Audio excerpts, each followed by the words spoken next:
Listo. Bien, vamos a empezar de una vez con la clase sota de filosofía a cargo del Daddy Saulo. Tutor, no deje que nadie encienda su brillo. ¿Qué tal, muchachos? ¿Cómo están? Muchas gracias, Berenice. Siento que esas frases se las tienen guardadas para cualquier influencer, así. Y recién ahorita han podido desfogarse.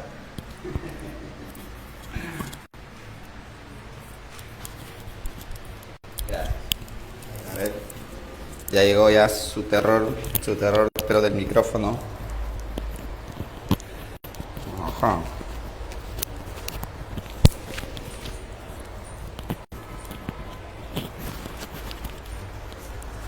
Sí.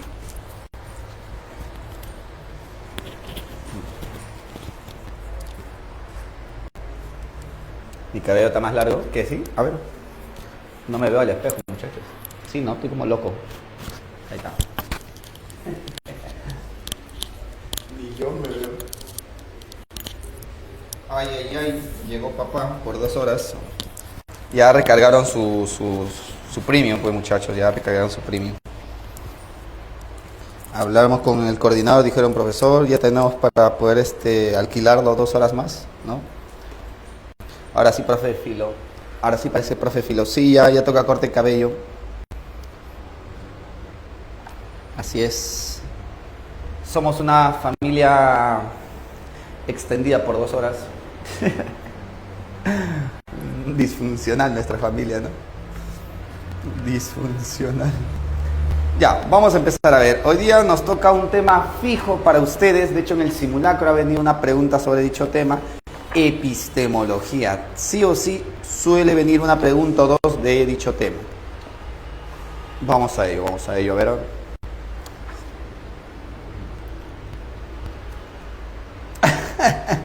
Oye, esas fotos de dónde sacan, terrible. Hoy tengo cara de loco, ¿no? Pensé que era bromita, ¿no? Sí, confirmo. Es real, señores. Es real. Ya. Ajá, a ver.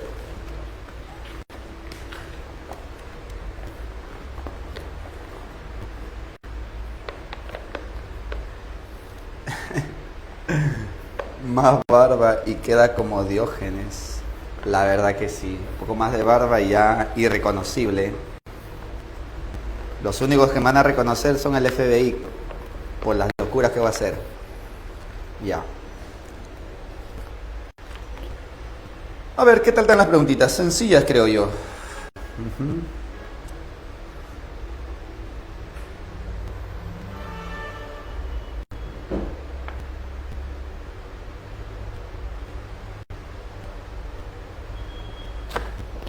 No, ¿qué va a ser? Se vacilan ustedes.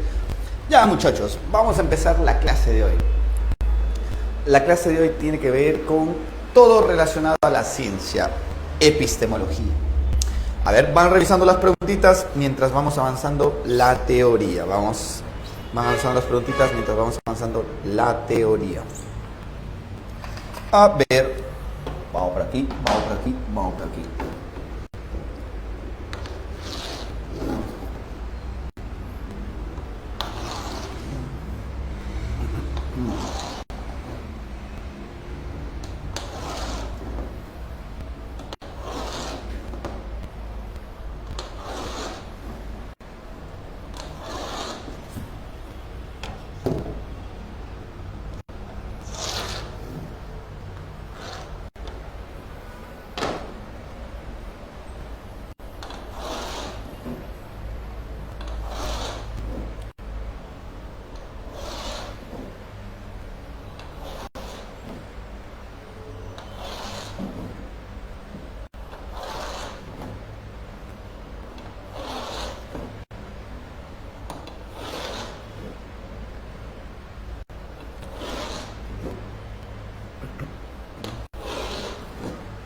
¡Ay, qué! Hoy me siento acosada. Esa gente terrible. Están sacando fotos de ustedes para... Oye, esa foto es bien rara. Bueno, está bien, está bien. Parece que tengo mi club de fans. Ajá. ¿Cómo retrocedo de esto?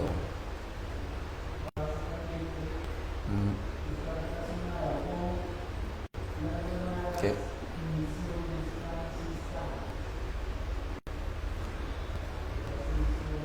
Mi estimado se acaba de retirar de la aplicación. ¿Salió eso? Sí. A ver. Aparece esa. A ver, tome. Lo rompieron, señores. Miren, ¿qué han hecho? Ya, mientras lo va reparando aquí mi querido tutor, vamos con la clase. Vamos con conceptos básicos y luego vamos resolviendo poco a poco las preguntas. Primero, cuando vienen preguntas sencillas en examen de admisión, la más sencilla de todas es acerca de la definición de epistemología. Empecemos por ahí entonces. Primera pregunta, profe, ¿qué es la epistemología? Recordemos que la epistemología es una rama de la filosofía y por ende una disciplina filosófica. Una disciplina filosófica. Ah, ya, profe. Pero, ¿qué estudia? ¿Cuál es el objeto de estudio? Ah, bueno, si me preguntan, ¿qué estudia? La epistemología estudia sobre la ciencia. Estudia sobre la ciencia. La ciencia, ¿correcto? Ya está. La epistemología estudia todo relacionado a la ciencia. Ahora bien, ¿cuáles son las interrogantes o problemas que puede abordar la epistemología? Primera pregunta, podemos preguntarnos, profesor, primero que nada, ¿qué es la ciencia? Muy bien.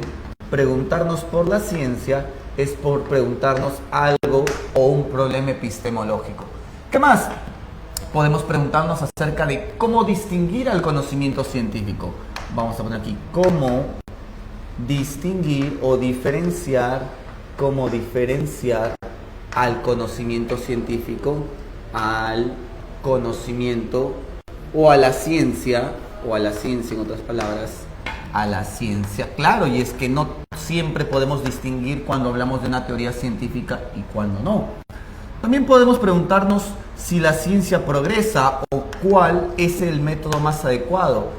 ¿Cuál es el método más adecuado para la ciencia? Más adecuado para la ciencia, para la investigación científica. En fin, de un modo o de otro, todas estas preguntas pertenecen a la epistemología porque estamos abordando problemas relacionados a la ciencia como el método para la investigación, el criterio para diferenciar a lo que es ciencia de lo que no es ciencia o definir la ciencia misma. ¿Sí? Bien, antes de pasar a ver las teorías epistemológicas, tenemos que empezar por tener conceptos básicos o la teoría general. Empecemos entonces con la teoría general. Cuando hablamos de la teoría general, empezamos por definir la ciencia. 3.1. Vamos a poner aquí concepto de la ciencia. Concepto de la ciencia. ¿Correcto? Muy bien. ¿Y qué es la ciencia, profesor? De manera bastante sintética y breve, de forma resumida, podríamos definir que la ciencia es una actividad humana. Es una actividad humana. ¿Y en qué consiste esta actividad humana? Es una actividad humana que consiste en investigar. ¿Pero qué es investigar, profesor? Vamos a explicar aquí, más aún porque ustedes son jóvenes del área ABC que van a tener que tener siempre un curso de epistemología y tienen que tener estas ideas claras, ¿no? Básicamente los seres humanos desde que existimos y estamos aquí no nos hemos contentado con existir. Además de existir queríamos entender, comprender nuestro mundo, nuestro entorno. Es por eso que en la ciencia el hombre busca satisfacer su deseo por conocer el mundo. Conocerlo es alcanzar una verdad sobre el mundo. Profe, allá entonces la ciencia se parece a la filosofía, porque la ciencia busca conocer, al igual que la filosofía busca sabiduría. No, no es exactamente igual. Podríamos tener por ahí un parecido, pero hay una diferencia. La diferencia es que en la ciencia se hace uso de un método bastante particular, el famoso método científico, ¿correcto? El famoso método científico. Ya está. Muy bien. Entonces, eso es hacer ciencia. Es el hombre investigar como querer alcanzar verdad, pero haciendo uso de un método científico. ¿Vale? Ya, hasta ahí. Muy bien. Continuamos entonces por ahí. Dice, ¿qué sigue, profesor? Lo segundo básico que tenemos que saber es acerca de las funciones de la ciencia. ¿Para qué hacer ciencia? No solamente el científico busca conocer, el científico tiene deberes para con la sociedad. ¿Cuáles son, profesor? Vamos a poner aquí 3.2. Las funciones de la ciencia. Funciones de la ciencia. Las funciones de la ciencia. Las funciones de la ciencia. ¿Correcto? Muy bien. Si hablamos de funciones de la ciencia, ¿a qué nos referimos? Nos referimos a 4 funciones. Presta atención aquí. Mira, primera función que tiene o tenemos en la ciencia. Primera función. Vamos a poner aquí. Primera función. El científico tiene la función de describir. Describir. ¿En qué consiste describir, profesor? Describir consiste en registrar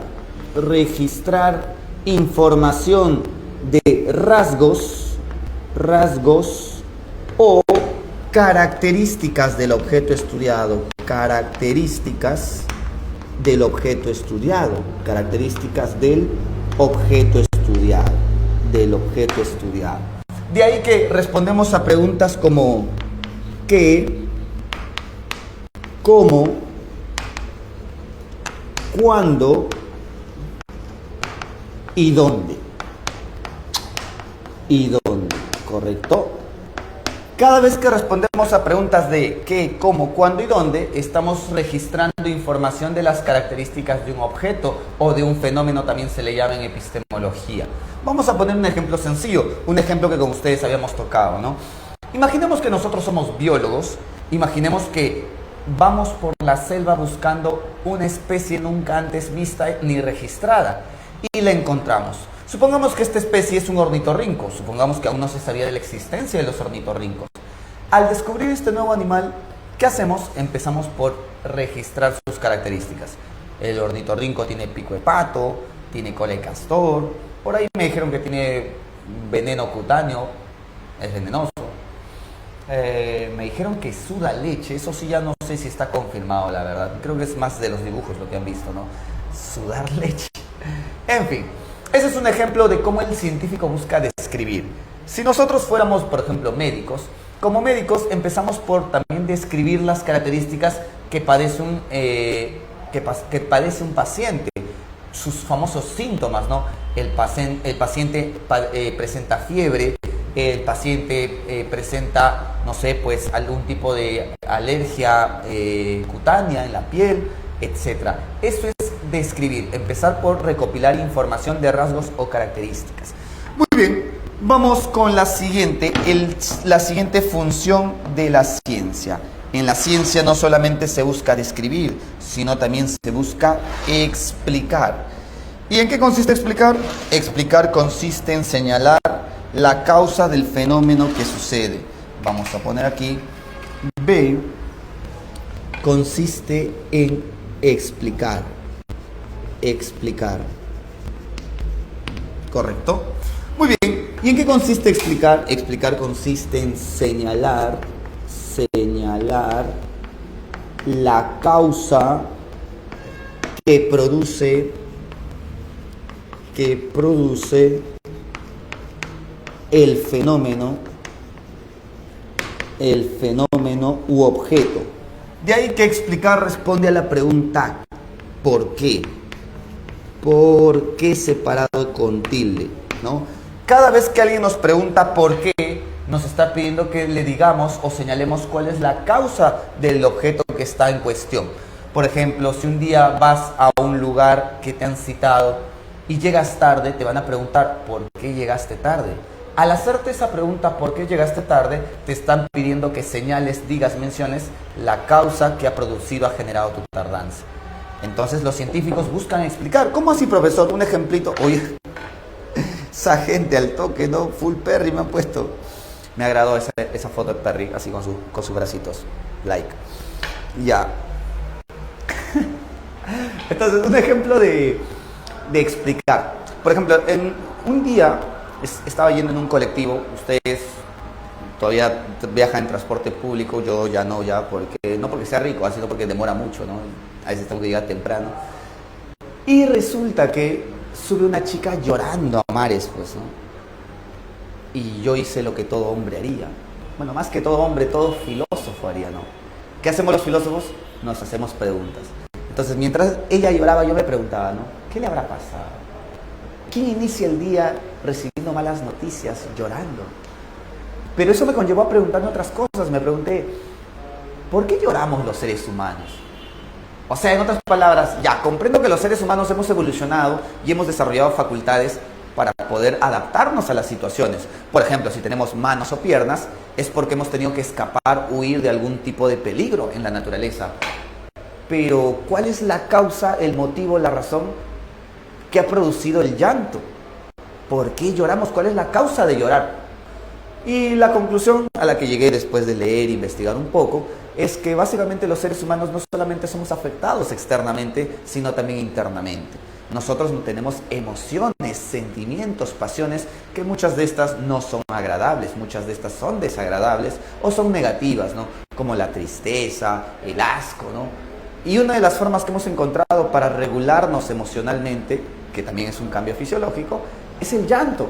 Por eso es que muchas veces tú quizás después de haber tenido un mal día, después de haber tenido una mala experiencia, lloraste, pero después de haber llorado te sentiste un poquito mejor, te sentiste un poquito más estable. Entonces los psicólogos o los científicos también buscan explicar la causa de los fenómenos, ¿no? ¿No la consoló? No. ¿Cómo voy a consolar a una chica que está llorando, ¿no? Hijos míos. O sea, ya, eso es un tema de psicología, ¿no? Pero, primer punto que tienen que aprender. No todo funciona como en Disney, ¿no? Claro, en Disney, ¿qué sucede? Hay una chica llorando, un chico se le acerca y dice, yo te voy a consolar, yo te haré reír. ¿Ustedes no han convivido con una persona que ha tenido depresión? Las personas, no todas, depende de los casos, hay personas que al tener depresión lloran sin mayor motivo, no porque les haya pasado algo malo, simplemente lloran porque sienten vacío, sienten tristeza. Y que tú digas, yo te voy a alegrar el día, yo voy a ser tu príncipe, tu salvador, solo muestra de que en realidad no sabes cómo interactuar con las personas, porque muchas veces estas personas, por más que tú intentes alegrarlas, no van a hacerte caso. ¿Qué sentido? Puede que tú digas, oh, ya sé, vamos a comer un helado, y te van a decir, no, ¿para qué? Si el helado se va a acabar, al igual que la vida. Ya sé, vamos al parque a caminar, a ver cosas. ¿Qué hay? Personas que también van a morirse algún día. Y de tanto intento por querer ayudarlas, tú mismo te vas a deprimir. Entonces, no siempre las cosas funcionan como tú esperas que funcionen, ¿no? Entre pensamiento y pensamiento, la chica se bajó del carro y dice, no, claro. Larco Herrera urgente, tiene pinta de habitante de otro mundo. Profe, pero los amigos se ayudan en ese proceso. Sí, pero los amigos ayudan de diferentes formas, ¿no? Por ejemplo, no lo voy a quemar a mi amigo, ¿no? Ya tengo un amigo que está extrañando a su ex, pues, ¿no? Yo dije, no te preocupes, yo te voy a atender para que no extrañes a tu ex, le dije así. Le invité a comer, comimos, bacán, todo chévere. Pero igual, pues, ¿no? Estaba triste, ¿no? ¿Qué puedo hacer? Ya, o sea, simplemente uno le puede acompañar, ¿no? Claro, así es distinto, pues, ¿no? Claro, yo puedo atender a mis amigos. ¿Tú qué crees? ¿Que no puedo atenderlos? Puedo atenderlos. Esa gente, ¿no? Mal pensada. Mi querida Palomita, sí lo tenía agregado. ¡Uy! No lo quemes, no la quemes, por favor, no la quemes. Ya, continuamos, concéntrense. Entonces, como decíamos, el científico busca describir, busca señalar las características, pero también busca explicar, busca indagar la causa que produce a los objetos estudiados. Y además de ello, el científico tiene la función de predecir. Predecir. ¿Y en qué consiste predecir, muchachos? Predecir consiste básicamente, vamos a poner aquí, en anticipar hechos que aún no suceden. Anticipar hechos que aún no suceden. Anticipar hechos que aún no suceden. Anticipar hechos que aún no suceden. En ese sentido, un ejemplo, profesor, por ejemplo, ¿no? Mira cómo es que una oportunidad yo les comentaba, ¿no? Yo estuve dictando una clase así como ahora frente a un salón y un alumno se fija en mis manos y me dice, profesor, está temblando. Yo me detengo a ver mi mano y dije, oye, es verdad, estoy temblando. Profesor, ¿le está pasando algo? Yo digo, no, me siento normal, ¿no? Y luego de la clase hice lo que toda persona cuerda haría. En lugar de ir al médico, entré a Google a buscar por qué me tiemblan las manos, ¿no? ¿Y qué sucede? Que en Google la mayoría de respuestas te dan como posible solución o te dan como posible explicación de que tienes cáncer, ¿no? Dije, no manches, tan joven y ya tengo cáncer, no puede ser. Pero más allá, sí, más allá de eso, encontré pues que la pérdida del control de los movimientos voluntarios se debe posiblemente a un síntoma de una enfermedad que pueda desarrollarse más a futuro, como puede ser Parkinson o Alzheimer, ¿no?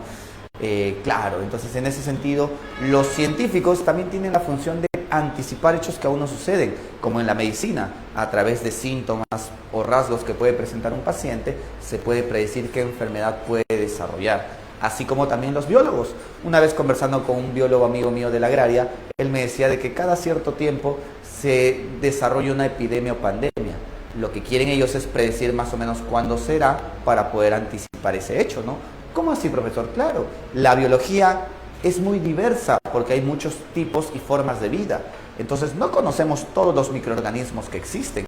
Puede surgir incluso uno nuevo o puede haber uno que no conocemos.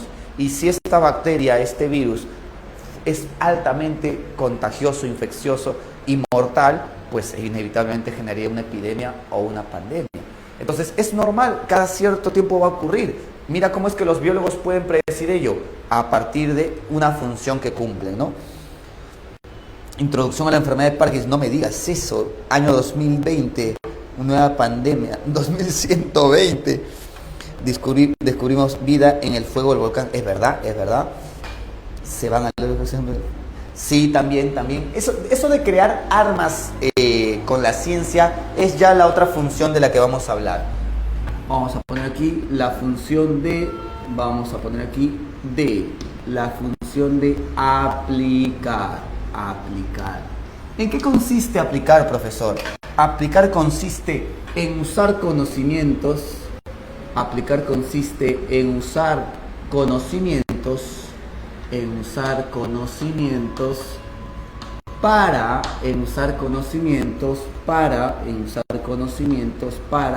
resolver problemas.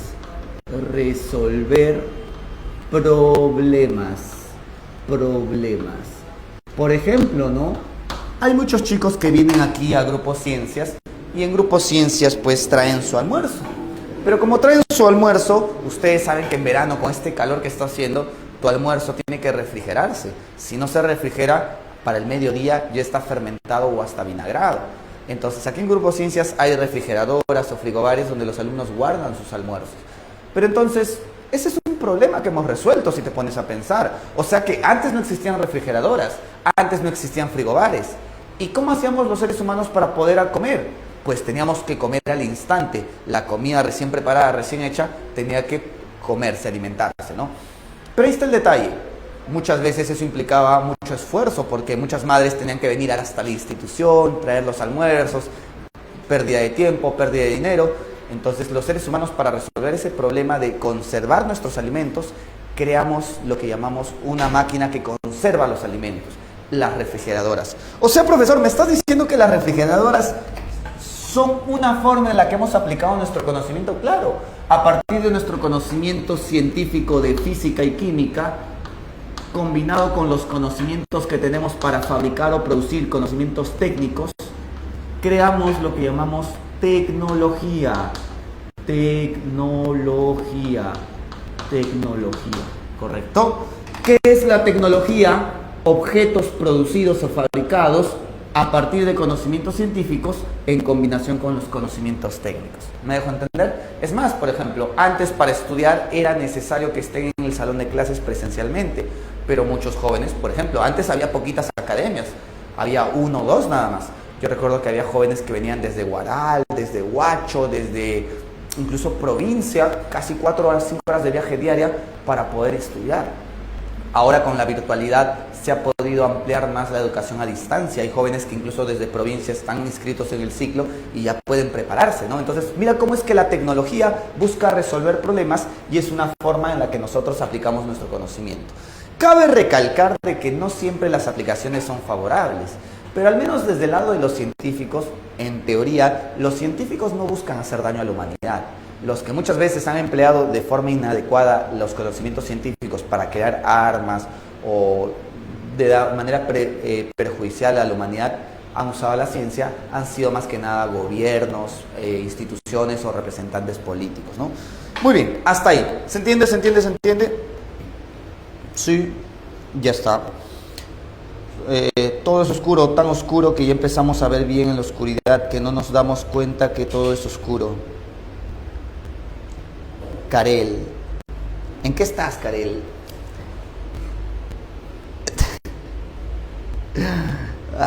Me parece un aforismo de Nietzsche, ¿no? Te lo juro, ¿eh? Filosofando, sí, de verdad, ya. Tú sí ya estás en la real filosofía, bien, me dejas recontra bien.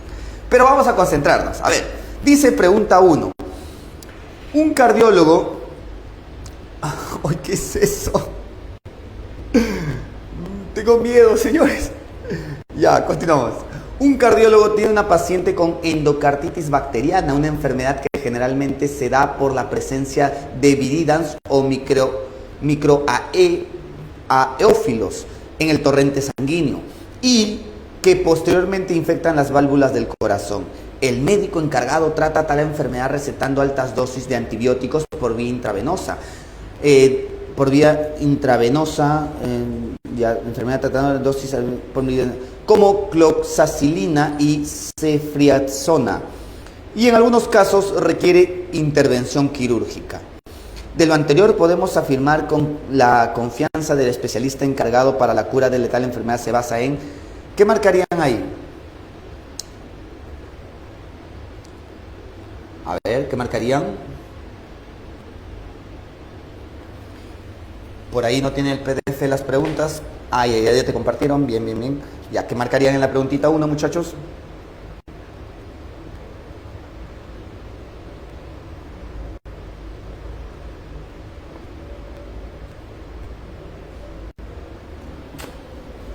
A ver, ¿la subjetividad de su diagnóstico?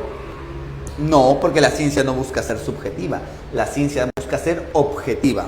No puede ser. B, la seguridad y confianza de su predicción.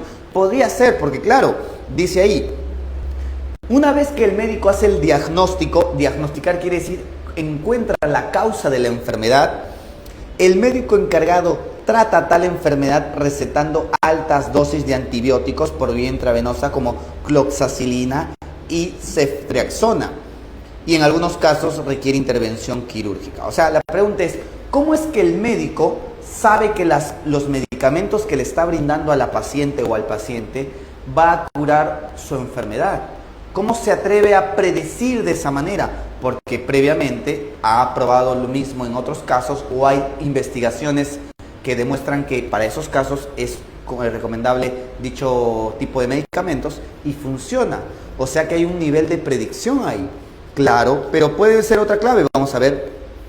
Un tratamiento infalible. No, infalible la ciencia no es. La ciencia puede equivocarse. En la ciencia también hay errores.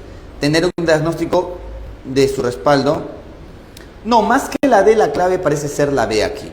Claro, la pregunta dice, ¿podemos afirmar que la confianza, de dónde tiene tanta confianza? No es tanto del diagnóstico. El diagnóstico te dice cuál es la causa de la enfermedad. La confianza viene en que los medicamentos van a curar su enfermedad. ¿Y por qué tiene la confianza en que los medicamentos van a curar su enfermedad? Porque puede predecir en base a conocimientos previos. Por eso la clave más que la D sería la B. ¿Correcto? Ya está.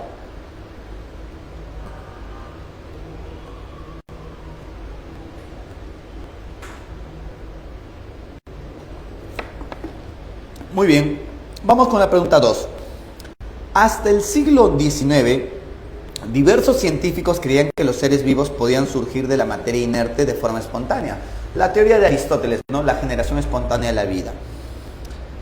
No es sino hasta mediados del siglo que el científico francés Louis Pasteur realizó un experimento que refutó la teoría de la generación espontánea, la cual sostiene que los microorganismos requieren la presencia de otros tantos para multiplicarse y no solo un medio estéril. De lo anterior podemos colegir, ¿qué podemos colegir de lo anterior?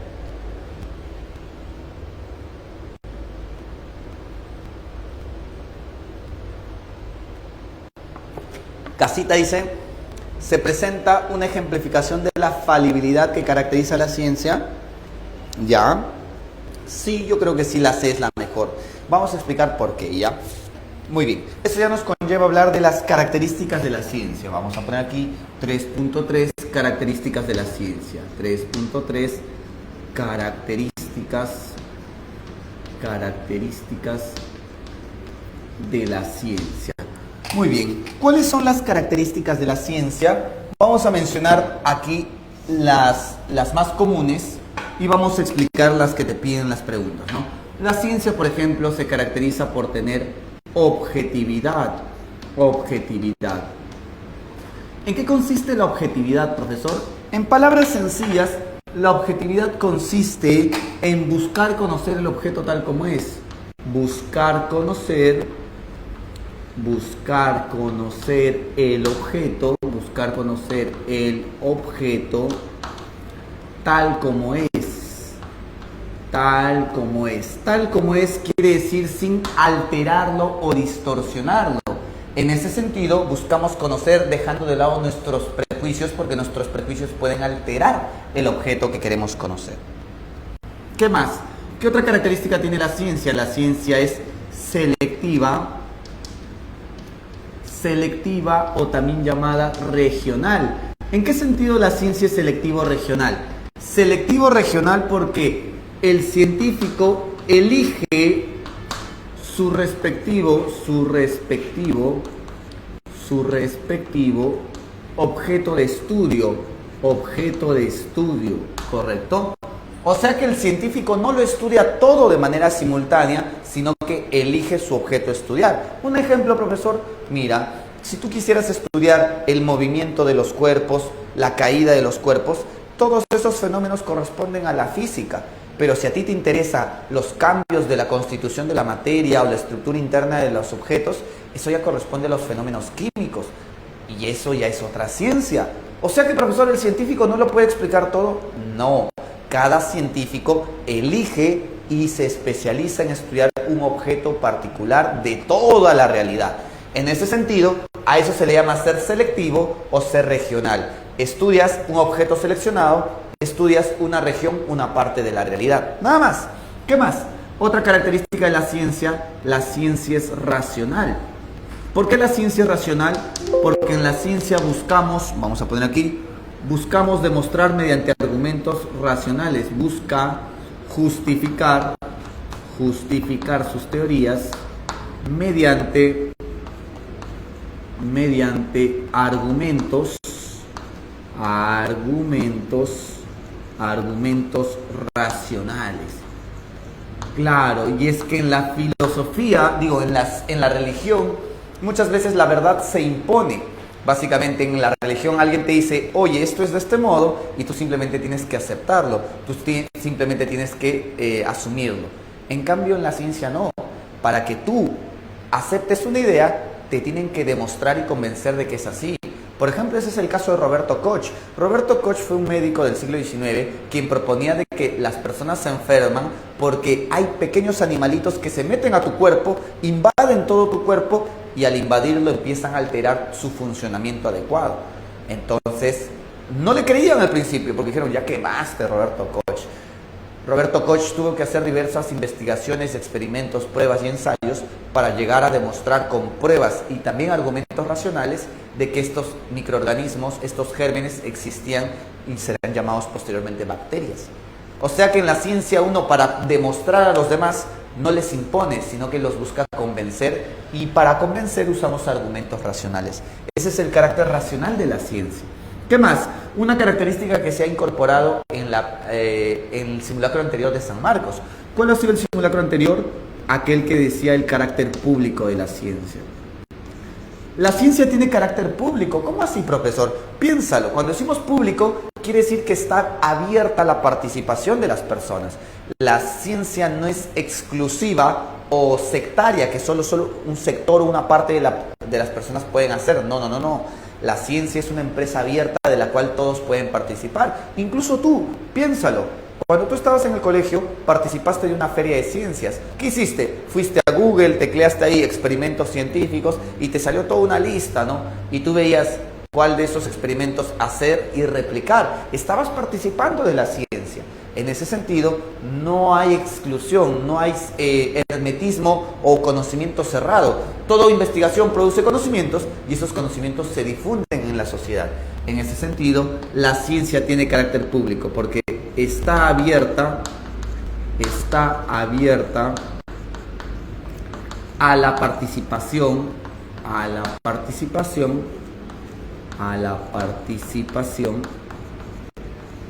de la comunidad,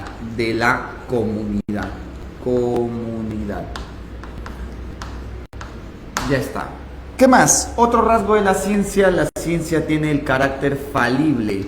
Falible porque puede fallar, puede equivocarse. Las teorías científicas pueden fallar o equivocarse. Pueden fallar o equivocarse, por supuesto. Un claro ejemplo es el que te está mencionando. Creíamos que la vida se originaba de manera espontánea, como diría la teoría de Aristóteles. Posteriormente se demostró que no es así. Creíamos que la Tierra era el centro del universo. Nos equivocamos. Creíamos luego que el Sol era el centro del universo. También nos equivocamos. En ese sentido, la ciencia, al ser hecha por seres humanos, puede equivocarse. Ese es el carácter falible. Pero no es malo, porque a partir de ello podemos mejorar nuestras teorías. Tenemos el carácter perfectible. ¿Por qué perfectible? Porque podemos mejorar nuestras teorías. Vamos a poner aquí, es posible mejorar las teorías. Es posible mejorar las teorías científicas. Por ejemplo, en algún momento de la historia habían personas con conductas disfuncionales o problemáticas. Por ejemplo, los cleptómanos. Los cleptómanos son personas que tienen el impulso o el deseo obsesivo de querer robar. No necesitan, pero simplemente desean y hasta les agrada, disfrutan robar. Y al igual que los mitómanos. Los mitómanos no tienen por qué mentir, pero igual mienten. La pregunta es por qué son conductas disfuncionales, ¿no? Entonces muchas veces se ha buscado regular este tipo de conductas como la lobotomía, a través de la lobotomía. La lobotomía que hacía pues a los pacientes a través del ojo o a través de la nariz o incluso haciendo pequeñas cortes en la parte de la corteza superior, se quería como que hincar. Es como cuando tú agarras el control remoto y no funciona, ¿qué haces? Lo golpeas, ¿no? Para que respondan las pilas. Ya, algo similar, querían generar un tipo de respuesta y modificación en el individuo. Obviamente son teorías que han quedado obsoletas, inútiles, ya no se usan, pero actualmente se ha mejorado de teorías. Existe pues la terapia de exposición, la terapia cognitivo-conductual. Estas son nuevas formas y mucho más sofisticadas de querer resolver dichos problemas. La ciencia va mejorando sus teorías. ¿Qué más, profesor? Además de su carácter perfectible, tenemos su carácter metódico. La ciencia es metódica. ¿Por qué la ciencia es metódica, profesor? Porque emplea un método riguroso en la investigación. investigación, en la investigación científica, ¿correcto? ¿Qué más, profesor? Además de metódica, tenemos el carácter sistemático de la ciencia, sistemático. ¿Por qué sistemática o sistemático, profesor? La ciencia es sistemática, puesto que, vamos a poner aquí, busca, o mejor dicho, más que buscar, organiza sus conocimientos. Por ejemplo, imagínate que tú eres psicólogo y tú tienes un paciente que presenta ciertos rasgos que no habían sido antes descritos o señalados. Al fin y al cabo, llegas a la conclusión de que él tiene un trastorno nuevo que antes no se había mencionado o estudiado. Esa conclusión, esa investigación que estás realizando, no queda en el aire. Tiene que integrarse al conjunto y clasificación de otros trastornos que se presentan en libros como el DSM-5. Entonces, en ese sentido, toda investigación no queda al aire, se integra a los otros conocimientos. Y para que se integre a los otros conocimientos, tiene que organizarse en un sistema de información. Muy bien, entonces, con esto ya se puede resolver. Muy bien, ya está. Con esto ya se puede resolver. La clave, obviamente, aquí en la 2 es la falibilidad. Muy bien, casita. Vamos con la 3. ¿Qué marcarían? A ver, en la 3.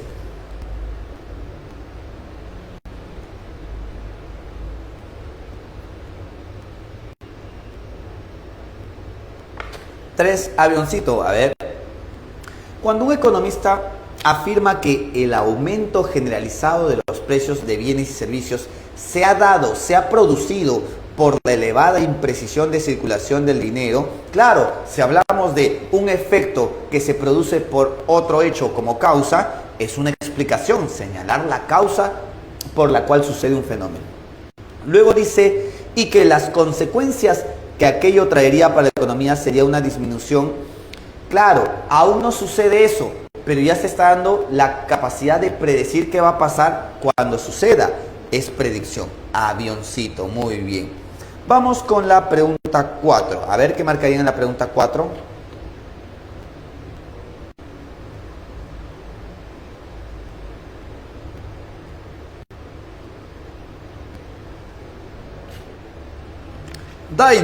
Dinosaurio, a ver.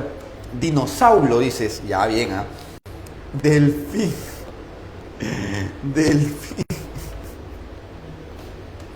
Su delfincito, no, dale like, no da like. Ajá, ya. Dinociclero. Ya, según lo expuesto en el fragmento anterior, sí, es un claro ejemplo de descripción, porque se está señalando cuándo sucedió, dónde sucedió, cómo sucedió y qué características presentó dicho temblor o movimiento telúrico. Muy bien. Clave, dinosaur. 5. A ver, ¿qué marcarían?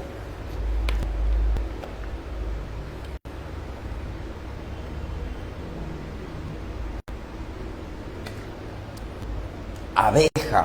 Ah. Según los psicólogos, la depresión en los adolescentes suele estar relacionada con factores como la falta de confianza en sí mismos y en situación social y familiar insegura. Ya.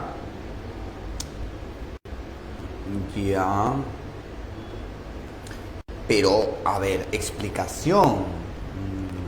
Mira, ahí cuando te preguntan la función, tienes que deshacerte de los distractores. Y un distractor ahí es que diga perfectibilidad. Esa no es una función, esa es una característica. Subjetividad no es nada. Objetividad nada. Solo hay dos posibles: explicación y aplicación. Aplicación definitivamente no es, la clave sería explicación. Profe, me está chambeando. Bueno, es una forma de decirte cómo podrías resolverlo si es que en todo caso no estás muy seguro. Pero ¿cuál es la razón por la clave? Sería la... Porque te dice, ¿cuáles son los factores que producen la depresión?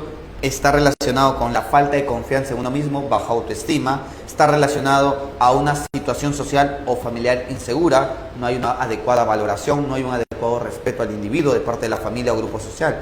Eso sería básicamente la causa del problema. Está bien. Clave, avioncito. Vamos con la 6. ¿Qué marcarían? Ah, pero te habla del método científico.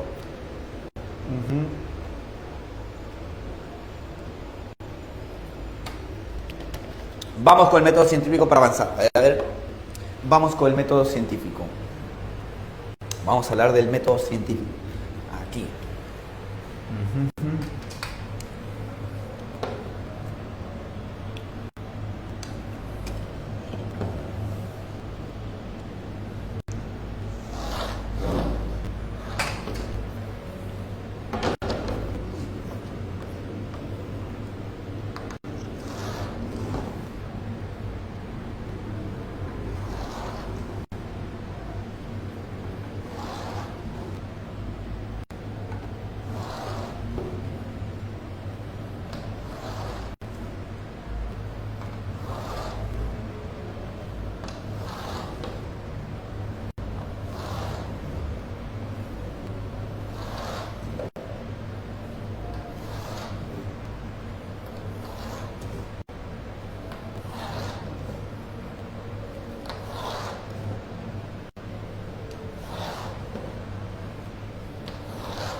Vamos a ver ahora 3.4.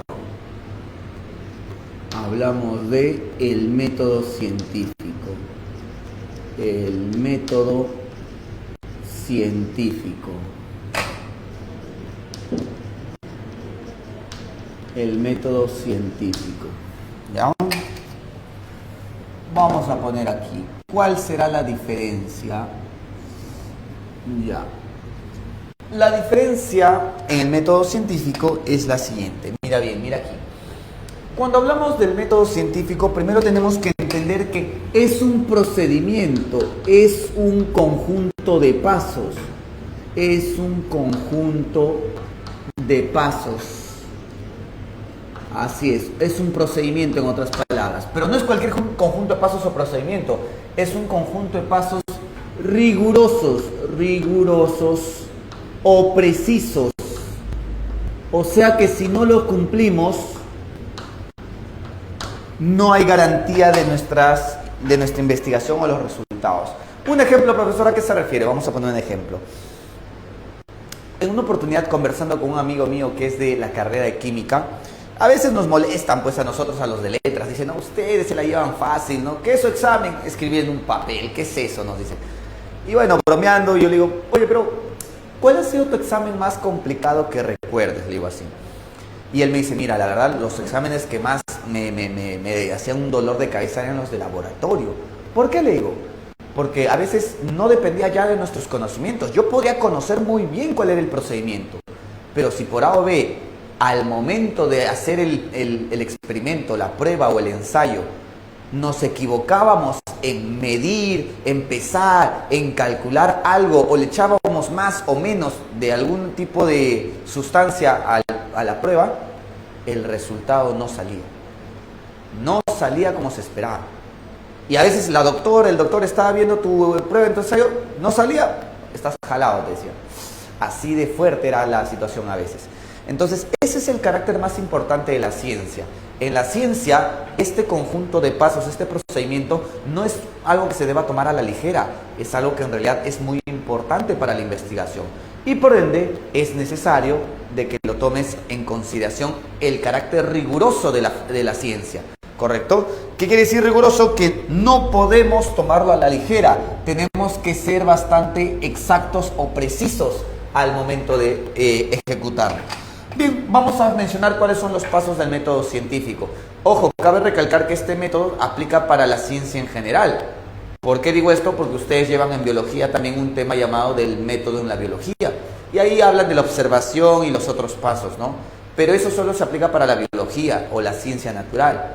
Aquí vamos a hablar de un método para la ciencia en general y no las ciencias naturales nada más. ¿Correcto? Vamos a poner aquí, primero, vamos a hablar de, ¿cómo se llama? Allá, el planteamiento, no, la determinación del problema. La determinación del problema. La determinación del problema. Muy bien. Empezamos. Profesor, ¿a qué se refiere usted cuando dice la determinación del problema? Bueno, según Karl Popper, el científico debe empezar por identificar un problema. ¿Y qué es un problema, profesor? Un problema es un fenómeno,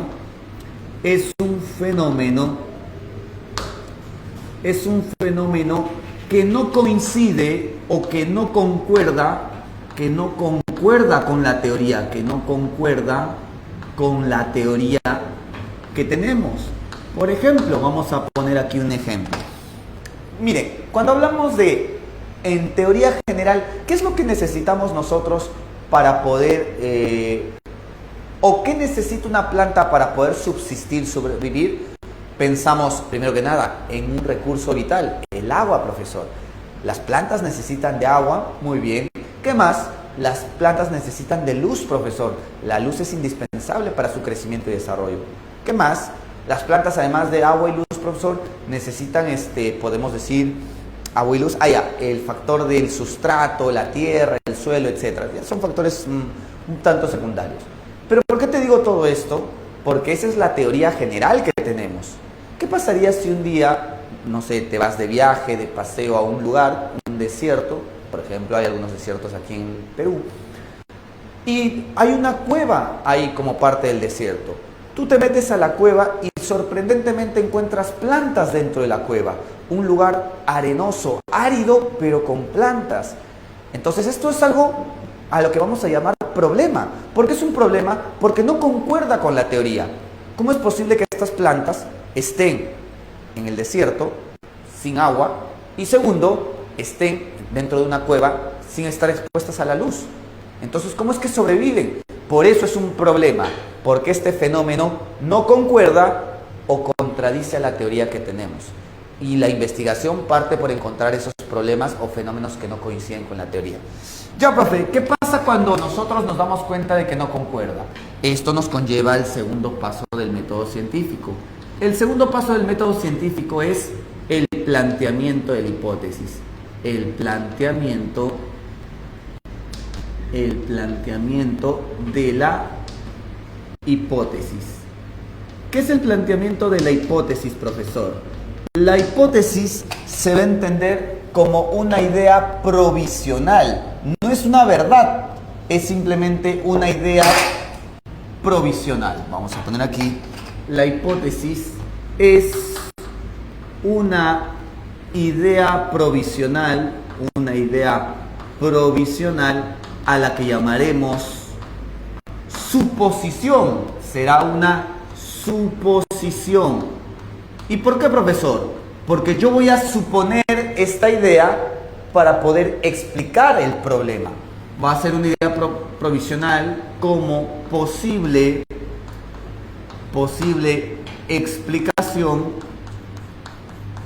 explicación al problema. ¿Correcto? Entonces, lo más importante de la hipótesis es que la hipótesis no es una verdad ya demostrada. Simplemente es una idea que se me ocurre a mí para intentar explicar ese fenómeno, ese problema. Por ejemplo, vuelvo a repetir, entro a una cueva oscura y encuentro plantas. Esto es un problema porque no concuerda con la teoría. Inmediatamente, ¿qué hago? Se me ocurren ideas, se me ocurren cosas que voy a suponer. Entonces digo, supongo que si están vivas es porque sus raíces se han emergido tanto en el subsuelo que han encontrado una base de agua o una fuente de agua. Entonces, ¿qué hago? Esta es una hipótesis nada más, no es verdad, es algo que estoy suponiendo. Para poder saber si es correcto lo que estoy suponiendo, tengo que llegar al tercer paso. Tercero, ¿cuál es el tercer paso? La contrastación, o también llamado en algunos casos la experimentación. La experimentación o contrastación. ¿En qué consiste la experimentación o la contrastación, profesor? Básicamente consiste en que nosotros vamos a poner a prueba nuestra hipótesis para saber si es o no es correcta, si cumple o no cumple con la hipótesis, con la del problema. Vamos a poner aquí, consiste en poner a prueba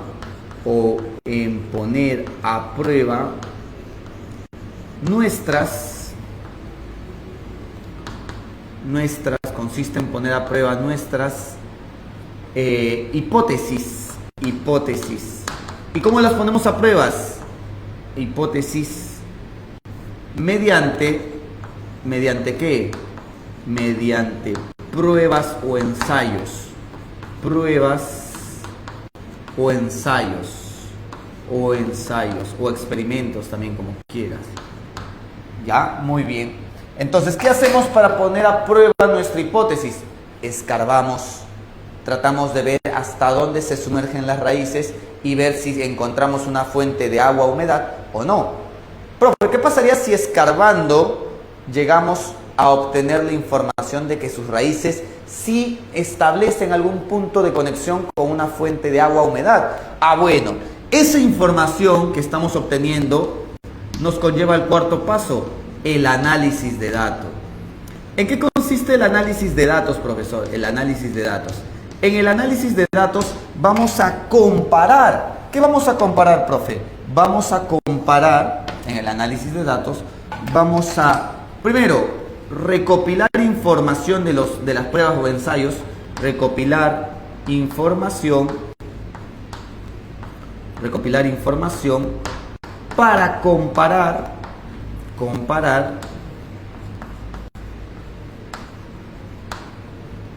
y determinar la validez de la hipótesis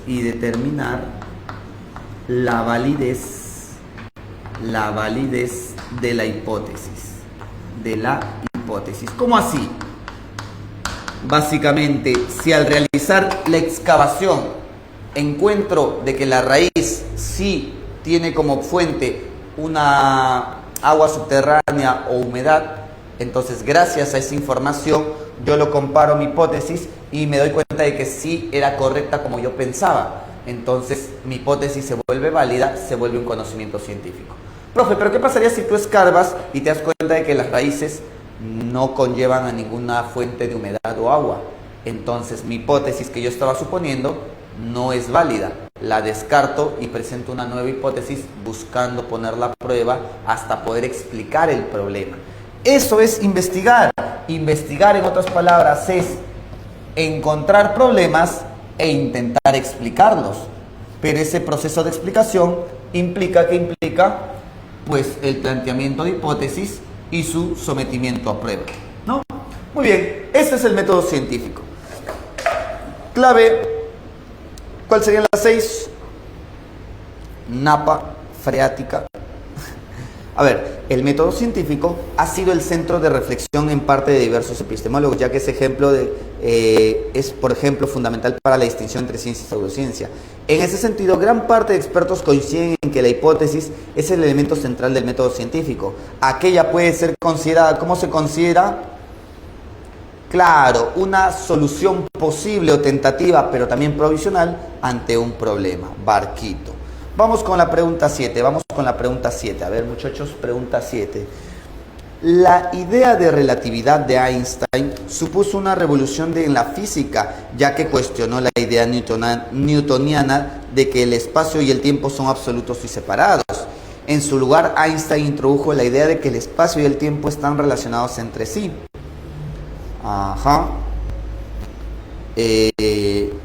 Einstein supuso un cambio fundamental en el que se entendía el universo, ya que introdujo la idea de que la realidad era relativa o es relativa, ¿no? Muy bien. Pregunta 7. Determine cuál sería el concepto clave que introduce la teoría de Einstein.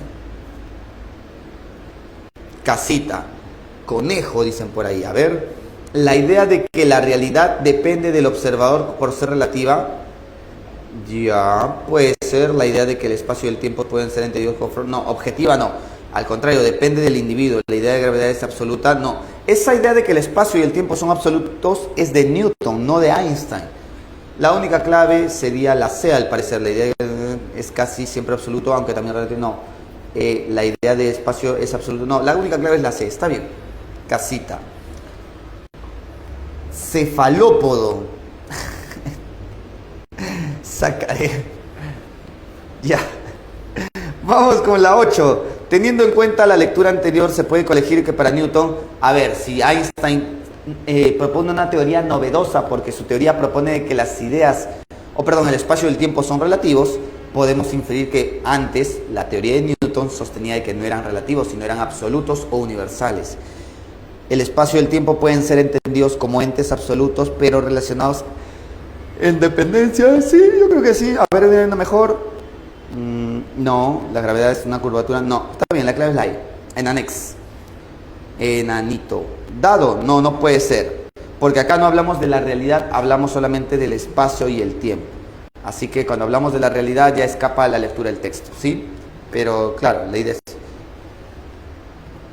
Pero relacionados en dependencia. El texto dice separados. A ver, vamos a ver. Vamos a darle una chequeada más. Por ahí dice, profe, pero qué raro, a ver. En su lugar, Einstein introdujo la idea de que el espacio y el tiempo están relacionados entre sí. Einstein supuso... Pero ahí está, mira, si Einstein propuso de que el espacio y el tiempo están relacionados entre sí, eso quiere decir que están, vamos a decirlo así, vinculados. Puede ser una palabra adecuada. ¿Qué dice la E? La E marcamos, ¿no? Espacio y tiempo pueden ser entendidos como entes absolutos, pero relacionados en dependencia. Puede ser, a ver, déjame ver. Einstein supuso un cambio fundamental en que se entendía el universo, ya que introdujo la idea de la realidad. Puede ser, a ver. Einstein supuso la revolución de física, ya que cuestionó la idea newtoniana de que los espacios son absolutos y separados. Es verdad, ahí dice el texto. Ahí dice el texto. A ver, abrí una mejor clave. Ya, pero... Ya, te acepto, la clave sería la D, pero hay que tener cuidado. Cuando hablamos de la realidad no solamente es espacio y tiempo, ¿no?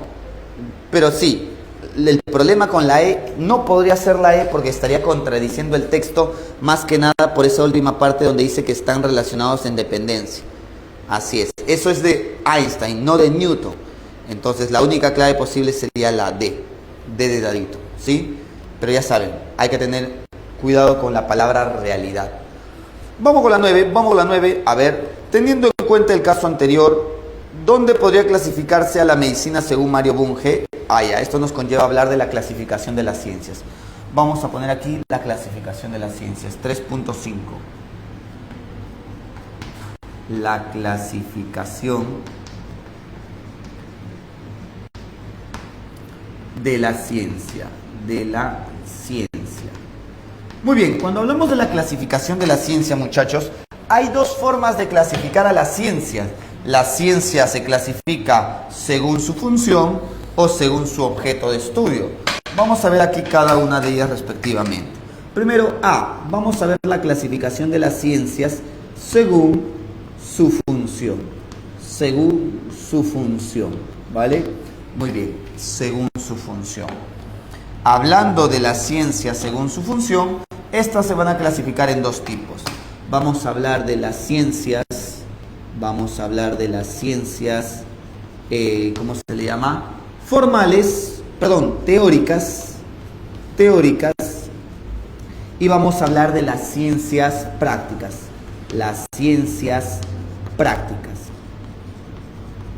Ahora, profe, ¿cuál sería la diferencia? Presta atención aquí. Las ciencias teóricas se llaman así porque su función está o consiste en producir conocimientos. Vamos a poner aquí, en las ciencias teóricas, la función que se tiene es la de producir conocimientos. Y como forma de producir conocimientos está la descripción, la explicación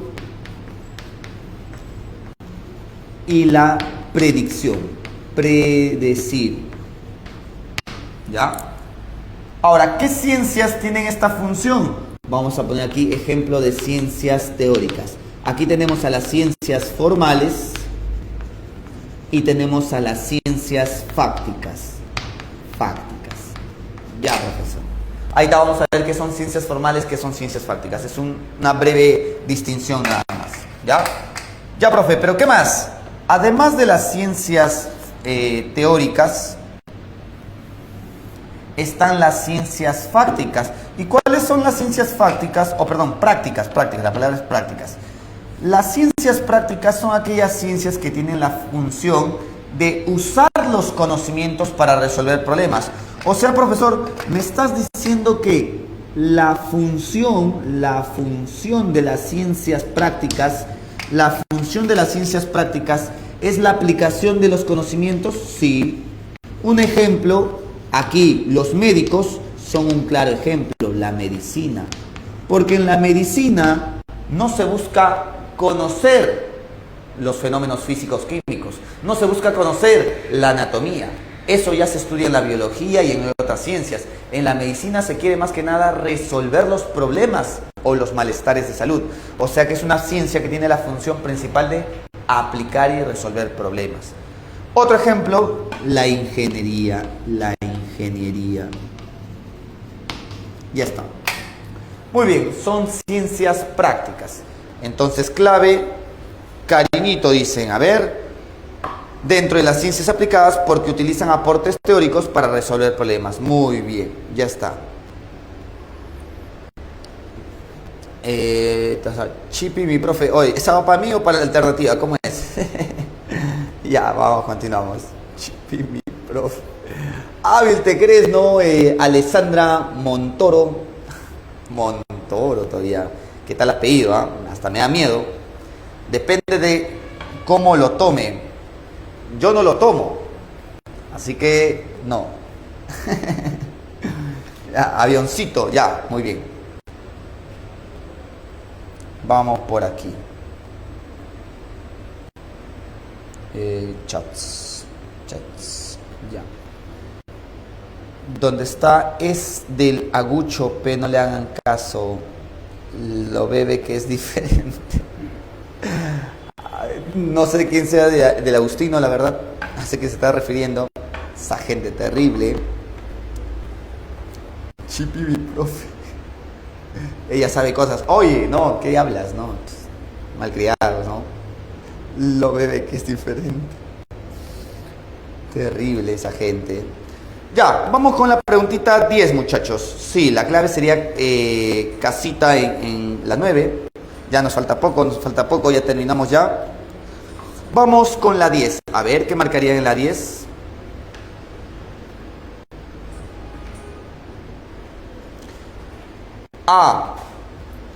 La 6, ¿cuál era? Oye, está volando, Norma. ¿Dónde estás, Norma? Ya estamos en la 9, 10 ya. En la 6, la clave era... ¿dónde está? Oye, un momento, ¿respondimos la 6? Sí respondimos, ¿no? Creo que no respondimos la 6. A ver. Ya te preguntan sobre la hipótesis. Una opinión sin respaldo, no, la clave sería barquito. En la 6, una solución tentativa provisional ante un problema, clave barquito.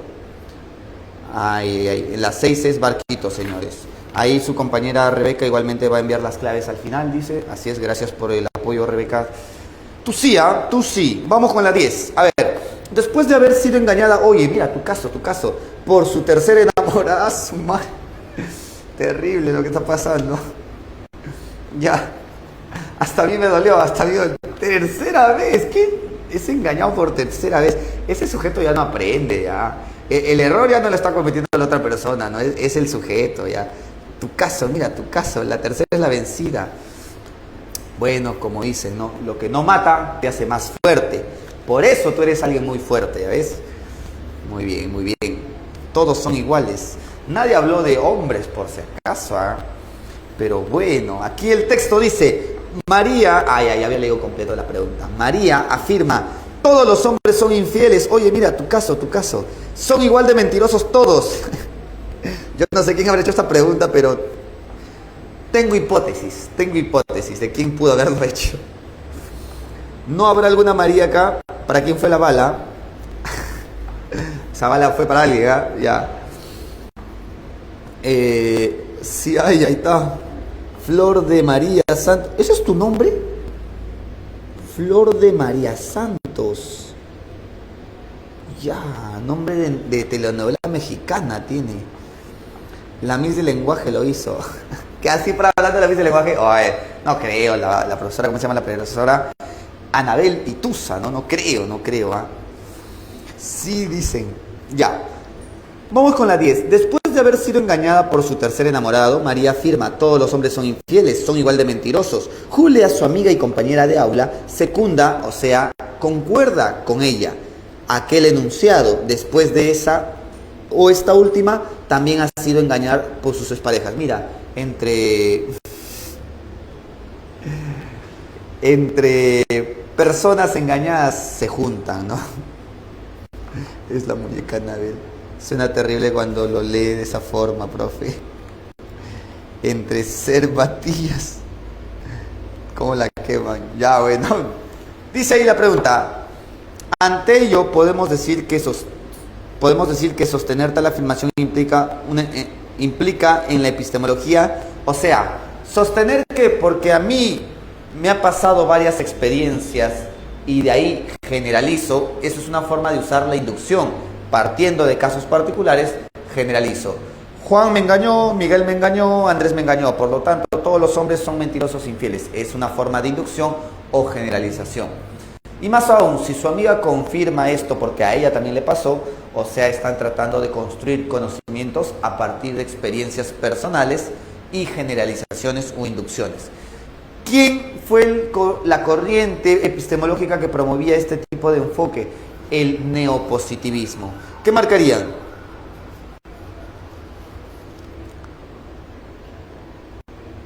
Claro, la clave sería avioncito, porque es un enfoque propio del Círculo de Viena. Vamos a poner aquí el Círculo de Viena, algo rapidito.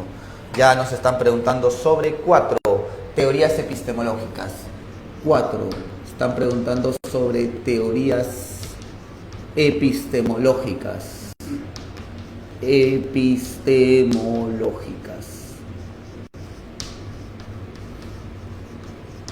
Teorías epistemológicas.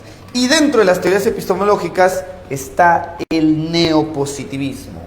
Dentro de las teorías epistemológicas está el neopositivismo.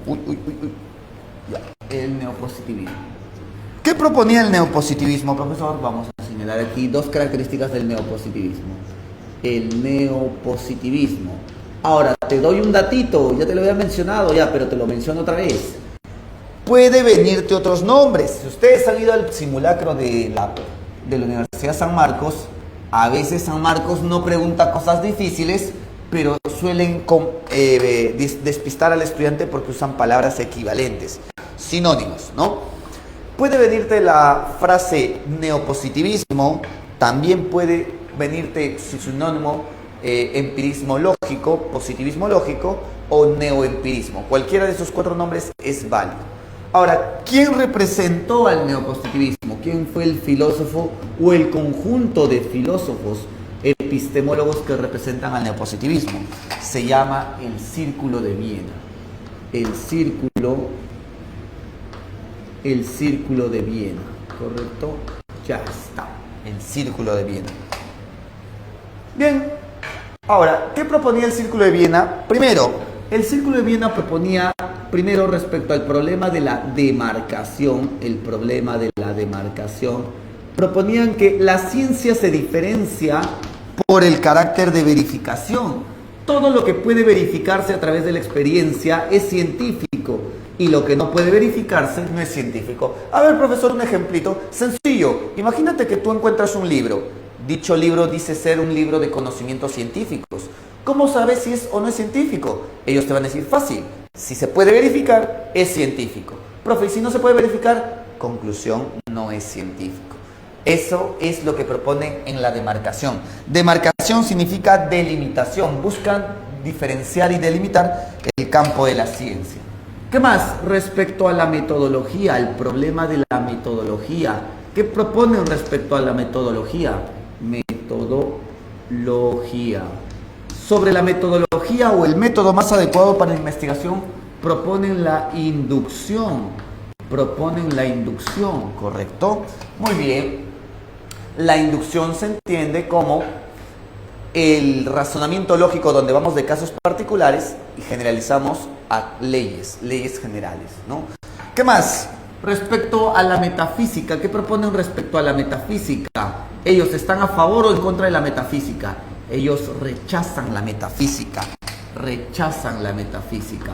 ¿Y por qué rechazan la metafísica, profesor? Porque consideran de que no es verificable. No es verificable. Y como no es verificable, no tiene sentido. Es un sinsentido. Sin sentido para ellos, ¿ya? Ahora, ¿qué más?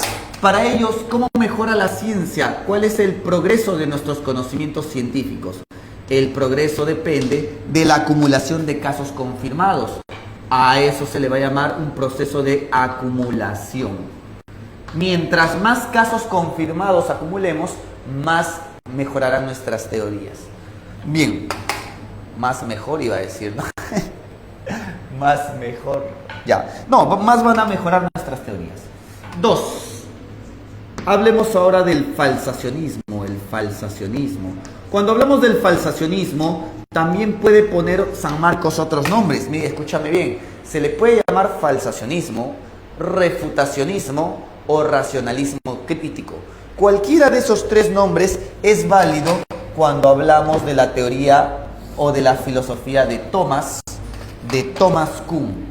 Vamos a poner aquí el filósofo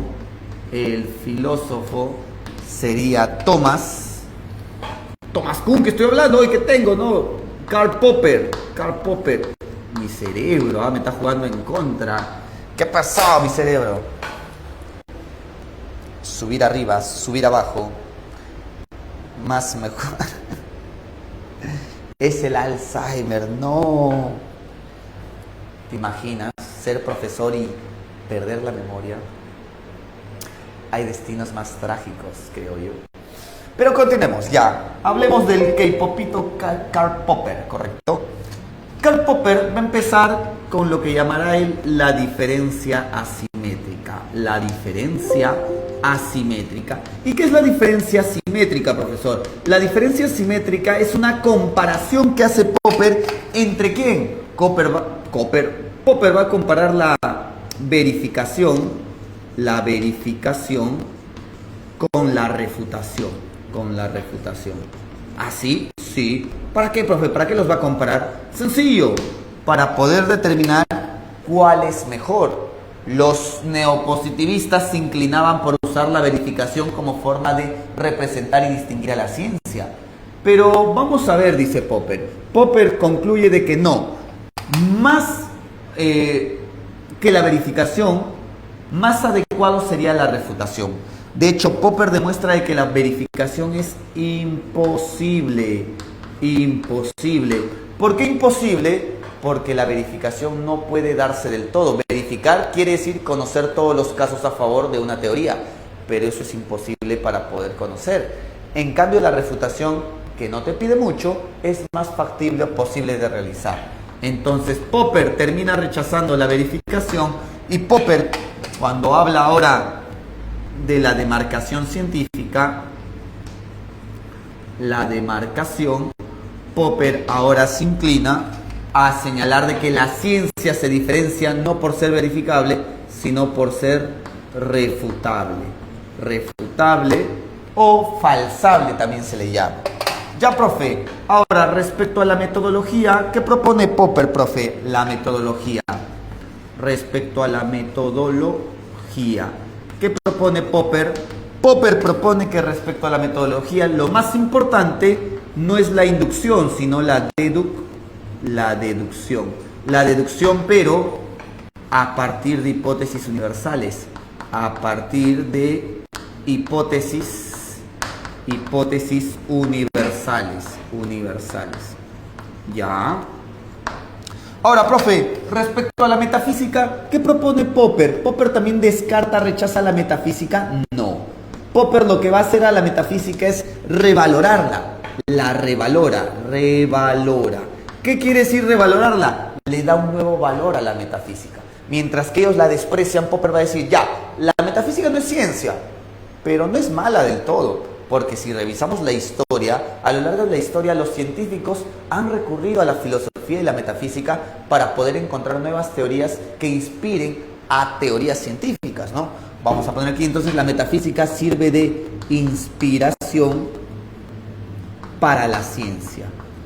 Para la ciencia. ¿Correcto? Ya está. Profe, ¿y sobre el progreso qué propone Popper? Ah, bueno, sobre el progreso, Popper propone que la ciencia mejora no por acumulación, sino por verosimilitud. Verosimilitud. ¿A qué se refiere con verosimilitud? Para Popper, el científico cuando investiga no está descubriendo verdades absolutas. Ese es un error, dice Popper. Creer que tú como científico vas a investigar para encontrar verdades absolutas. Las verdades son teorías que nosotros construimos. Y si son nuestras teorías, no son definitivas o absolutas. Recuerda, si la ciencia está hecha por humanos y los humanos podemos equivocarnos, la ciencia también. Toda verdad científica es provisional o temporal, porque puede en algún momento volverse falsa o fallar, equivocarse. De ahí que Popper va a decir, la ciencia no es otra cosa que un proceso donde establecemos conjeturas y buscamos, en lugar de verificarlas, buscamos refutarlas. Refutación. ¿Correcto? Ya está. ¿Qué, profesor? ¿Para Popper las verdades no son definitivas? No, son temporales. Espero subir abajo, me doy cuenta que el sentido está perdido y el perdido soy yo. ¿Dónde está el...? Bueno, ya me cansé. Vamos con la siguiente. Vamos con la 10. ¿Qué marcarían en la 10? Vamos a la 10. Oh, esa gente cómo se ríe, ¿no? Hablen pues, ¿sabes? ¿Qué marcaría en la 10, señores? En la 10, en la 10 es avioncito. La aceptación de la inducción como base del progreso científico. Y esas ideas concuerdan con el neopositivismo. ¿Vale? Listo. Acá estamos filosofando y el profesor me da pereza leerlo. Yo no dije eso, yo nunca dije eso. Yo nunca dije la pereza. Yo dije ya me cansé nada más. Puede ser. 11. Según Karl Popper, el principal desafío que enfrenta la epistemología es el problema de demarcación. Recuerda, ¿qué es demarcar? Intentar distinguir a la ciencia. Entonces, ese es un problema que han afrontado los epistemólogos. Ya, ¿cómo podemos identificar qué teorías son verdaderamente científicas y cuáles no lo son? Popper asevera que la respuesta a tal interrogante se encuentra en el falsacionismo, debido a que para Popper, las teorías que son científicas son aquellas que tienen la posibilidad de volverse falsas. Son falsables, en otras palabras. ¿Qué marcaría? Dale. En Anex, una teoría es científica en tanto está abierta a críticas. Claro, poder ser refutada es estar abierta a críticas. No hay verdad absoluta en la ciencia. Si se entiende la ciencia como encontrar verdades absolutas, estaría viéndose a la ciencia como una religión. Y eso no es lo que propone Popper. Ya, enanito, dice por ahí, ya, profe, lea, no, ¿y eso a qué equivale? No, me refiero a que yo dije estoy cansado, nada más, ya me cansé. Yo nunca dije me cansé de leer, ¿no? No me malinterpreten, por favor, ¿eh? ¿Qué van a pensar las mamás, los papás del jardín, ¿no? Por favor. Entonces, según Popper, ¿es científico si algo puede demostrarse que es falso? Exacto, suena un poco contradictorio, pero la ciencia no se caracteriza por ser una verdad absoluta, se caracteriza porque puede en algún momento refutarse. Si yo digo, los cisnes son blancos, esto es científico no porque se pueda verificar, es científico porque en algún momento puede refutarse y volverse falso. De hecho, se logró. Cuando se investigó acerca de cisnes en Australia, se encontraron en Australia cisnes negros. Entonces, este contraejemplo refuta a nuestra teoría. ¿Y es malo? No es malo, porque esto nos conlleva a una nueva, pero mucho mejor teoría. Entonces, para Popper, la refutación es una forma de avance, no es una forma de retroceso. Ajá, ya se cansó de la vida. Podría ser, puede ser que en el fondo toda mi alegría es una máscara de ocultar mi depresión, ¿no? Vamos con la 12. A ver, según la ley de la gravitación universal propuesta por Newton, dos cuerpos en el universo, cualesquiera que sean, se atraen con una fuerza que dependen de sus masas y la distancia entre ellos. Sin embargo, dado el caso hipotético en el que en la superficie de Mercurio se encontrasen dos objetos que no cumplan con esta ley, según Popper nos encontraríamos ¿frente a qué nos encontraríamos? hablen. ¿Qué marcarían en la 11? Va a ir terminando ya. Barquito, un acontecimiento capaz de refutar con un contraejemplo la afirmación claro. De hecho, para Popper en eso consiste la investigación. Tú como científico no debes buscar verificar tus teorías, tienes que intentar refutarlas. Si tú le preguntas a la mayoría va a buscar verificar sus teorías. Por ejemplo, ¿no? Imagínate que yo digo, ¿no? Ya, supongamos, yo digo, chicos, los hombres somos fieles. Y en lugar de refutar, yo siempre voy a decir, mira, por ejemplo, tu compañero, Juan, es un hombre fiel, un hombre de una sola mujer, en cada casa distinta, pero es un hombre de una sola mujer. Ahí está el detalle, buscamos verificar. Pero el propósito de hacer ciencia no es verificar las teorías, es ponerlas a pruebas, y ponerlas a pruebas es intentar refutarlas. Incluso cuando una teoría sobrevive, dice Popper, al intento de refutación, eso no la vuelve una verdad definitiva. Sigue teniendo la posibilidad de, en algún momento, posteriormente, ser refutada. ¿Correcto? Ya está. Listo. Es fiel a la infidelidad. Yo no fui infiel. Bueno, yo no sé de qué están hablando, la verdad. Su tutor aquí está leyendo todo lo que hacen y no sé de qué están hablando. ¿En qué curso estarán ellos? No sé, yo me lavo las manos. Me deslindo. No me representan esos muchachos. Vamos con la... el tutor, dije, ¿cuál tutor? Ya supérala, ya está, ya, modo estoico. El destino hizo que se fuera. El destino, si quiere, hará que regrese. Mientras tanto, resígnate. Así es. Ya, no llores ya. No, ya está llorando todo. El día de ayer, mientras caminaba en la calle... No, mejor no debería contar eso. Ya, vamos con la siguiente. 13-14. La crisis es un periodo de... eso habla sobre Thomas Kuhn. Vamos a ver. Vamos a hablar de Thomas Kuhn porque ha venido en el simulacro de San Marcos. Vean acerca de Thomas Kuhn.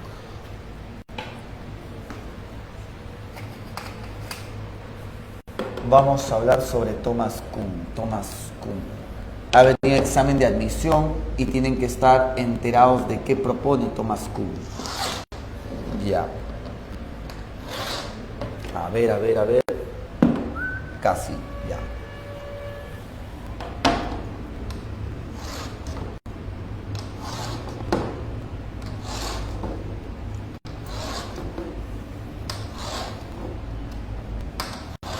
Ajá, ya. A ver, ya. 3. Relativismo epistemológico.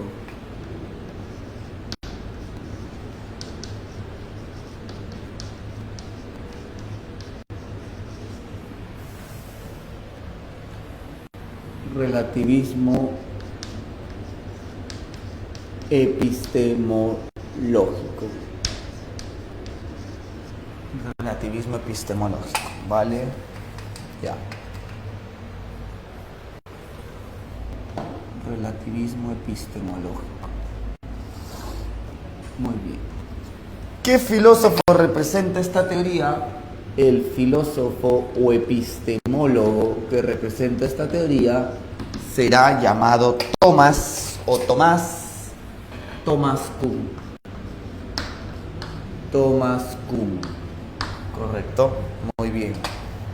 Ya. Miren, presten atención porque esto ha venido en examen de admisión. Lo voy a denunciar por maltrato psicológico a menores. A menores. ¿Dónde están los menores que no los veo? No, tranquilos muchachos, yo no les estoy maltratando. Y si quieren denunciarme, ¡denúncienme pues! Que es una raya más al tigre. Tengo muchas denuncias ya. Así es. Todo está acá, piensa, todo está acá. No me voy a olvidar, ¿eh? Ya. Se vacilan ustedes, ¿no? Soy inocente, el profe de filosofía. Cuéntete, una raya más al tigre. Usted siempre dice soy culpable. Sí, ¿no? Sí, pues. Algunos somos menores todavía. A ver, levante la mano. ¿Quién es menor aquí en el salón de virtual? A ver. Ya, el que levanta la mano es el primer mentiroso. Mira, ahí está. ¿Quién es? Ya. Ya saben, ojo, chicos, Raquel, mentirosaza. Suban fotos de niña y marido y les creo. Si no, no. Acá tú sabes que pueden mentir las personas. Eduardo, mira, Eduardo, ya tienes un hijo, ya, y menor de edad, dice. No, pero tengo, dice, ya, 17 es mayor de edad, ya DNI azul. ¿Quiere ver mi DNI? ¿Cómo les creo entonces? Recién estoy sacando DNI electrónico. Ya, 17 estás viejo, ya señor, ya has vivido suficiente, más bien estás quitándote aire de otras personas. Cumplí 31, ya ves, debe ser como Paloma, ¿no? Debe aceptar su edad, 31 años, 31 añitos. Ya. Vamos a la clase antes de que me funden, ya. Vamos a hablar de Thomas Kuhn, muchachos. Mira, Thomas Kuhn destaca porque va a criticar tanto al Círculo de Viena como a Karl Popper. ¿Qué les va a criticar? Va a decir, ustedes se están enfocando en estudiar a la ciencia, pero desde la lógica. Si la ciencia cumple o no cumple los principios de la inducción, si la ciencia cumple o no cumple los principios de la deducción, pero olvidan algo muy importante, dice Thomas Kuhn, el desarrollo histórico, cómo la ciencia se ha comportado o ha cambiado a lo largo del tiempo. De ahí que el principal aporte de Thomas Kuhn es un análisis histórico de la ciencia. Vamos a poner aquí, el principal aporte de Thomas Kuhn es un análisis histórico de la ciencia. Y como parte de ese análisis histórico, él propone la estructura de las revoluciones científicas, de la revolución científica. ¿Correcto? Muy bien. Uy, pero esto no me deja. Ahí está. La estructura de la revolución científica. Muy bien. ¿A qué se refiere, profesor, usted cuando dice la estructura de la revolución científica? Presta atención. Thomas Kuhn está señalando de que en la historia siempre han cambiado de teorías la comunidad o los científicos. La pregunta es ¿por qué ha habido cambios? Vamos a entender ello. Hablemos de la primera etapa llamada la etapa precientífica o de la preciencia, ¿correcto? La preciencia. ¿Por qué se le llama la etapa precientífica? Porque aquí recién se va a construir. ¿Qué se va a construir? Las teorías a las que vamos a llamar paradigmas. Antes no había paradigmas, recién se van a construir en esta primera etapa. Ya, profe, y luego pasamos a la segunda etapa. ¿Cuál es la segunda etapa? La etapa de la ciencia normal. ¿Así? ¿Por qué se le llama ciencia normal? Porque la comunidad científica va a aceptar y al mismo tiempo va a usar estas teorías, estos paradigmas para investigar. Es ahí donde se van a presentar casos resueltos a los que llamaremos enigmas y casos que no podremos resolver a los que llamaremos anomalías, ¿correcto? Recuerda, se van a presentar tanto enigmas como anomalías. ¿Bien? Entonces pasamos de la ciencia, de la presciencia a la ciencia normal. Ese es el primer punto. Ahora, sin embargo, a pesar de que la ciencia funcione con normalidad, no todo va a seguir al pie de la letra. Thomas Kuhn va a decir, hay casos que no vamos a poder explicar. De hecho, toda teoría, todo paradigma tiene limitaciones. Por ejemplo, yo con esta regla puedo medir ciertas cosas. Puedo medirme a mí, yo mido una regla y media, supongamos, puedo medir otras cosas, pero tiene limitaciones, no voy a poder medir todo. Entonces, todo instrumento, toda teoría tiene limitaciones. Puedo explicar algunas cosas, pero no todo. A eso que no puedo explicar se le llama anomalías, ¿correcto? Entonces, esto me conlleva a la tercera etapa, dice Thomas Kuhn. La tercera etapa de la ciencia es cuando la ciencia entra en crisis. La crisis de la ciencia. La crisis de la ciencia. Profe, ¿por qué la ciencia entra en crisis? La ciencia entra en crisis porque el paradigma que antes nos servía, era funcional para investigar, poco a poco ya deja de funcionar. ¿Qué pasa cuando el paradigma deja de funcionar? Los científicos ya no pueden investigar. Esto hace que haya un aumento de anomalías. Y si hay un aumento de anomalías, esto nos conlleva a que el paradigma sea disfuncional. Profesor, ¿me estás diciendo que una teoría que antes nos servía para entender y explicar los fenómenos, deja de servirnos. Así es. Es como tu lapicero. En algún momento servía, pintaba, pero en algún momento puede que deje de pintar. ¿Qué pasa si tu lapicero deja de pintar? Profe, lo cambio, lo reemplazo. Exacto. Lo mismo hacen los científicos. Cuando una teoría funcionaba, la usaban, la mantenían. Cuando deja de funcionar, la reemplazan. Profesor, no me digas eso. Sí, así es, hijo mío. Es la lección más fuerte de hoy que te voy a dar. Si tú no eres funcional, te van a reemplazar. Que sí, profesor, claro. No cumples tu función, va a haber otra persona que la va a cumplir. Te van a reemplazar. Entonces lo mismo propone Thomas Kuhn en la ciencia. Eso nos conlleva al cuarto momento, que será el momento de la revolución científica. ¿Qué sucede en la revolución científica? Hay un cambio científica.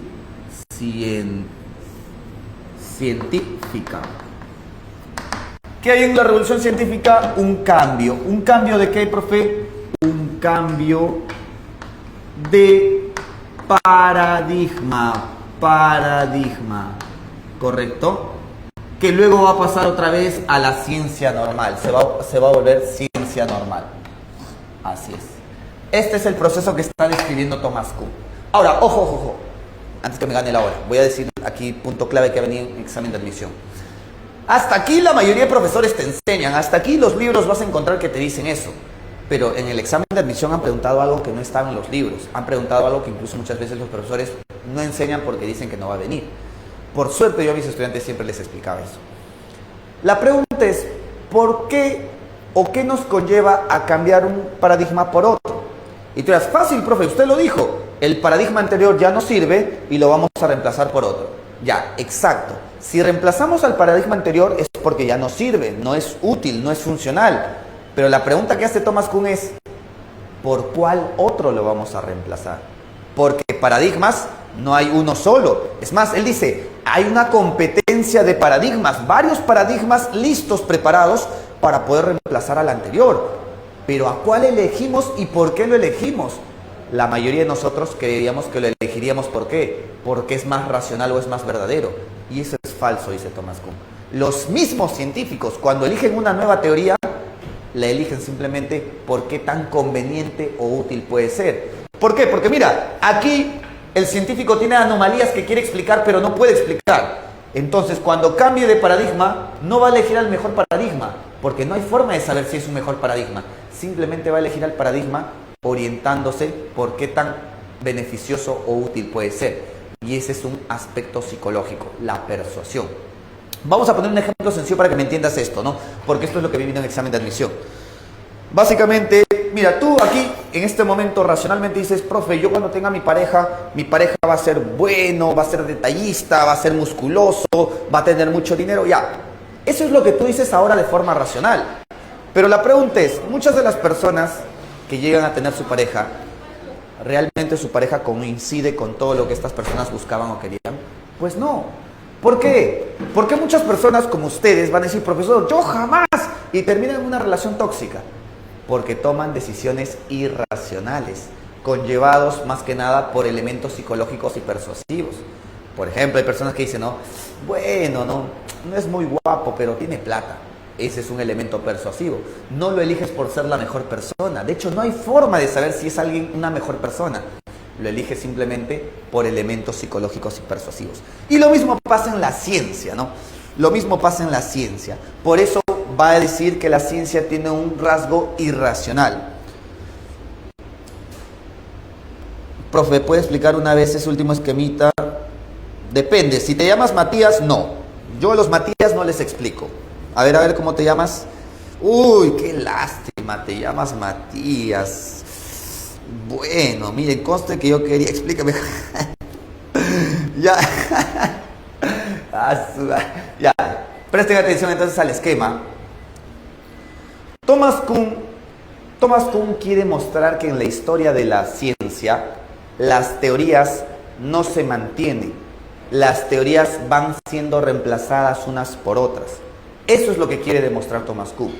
Y lo más importante es que quiere demostrar que las teorías se van reemplazando, no como una forma de encontrar mejores teorías, No sabemos si son mejores teorías, dice Thomas Kuhn. Simplemente las reemplazamos por otras que cumplan su función hasta que también cumplan su función.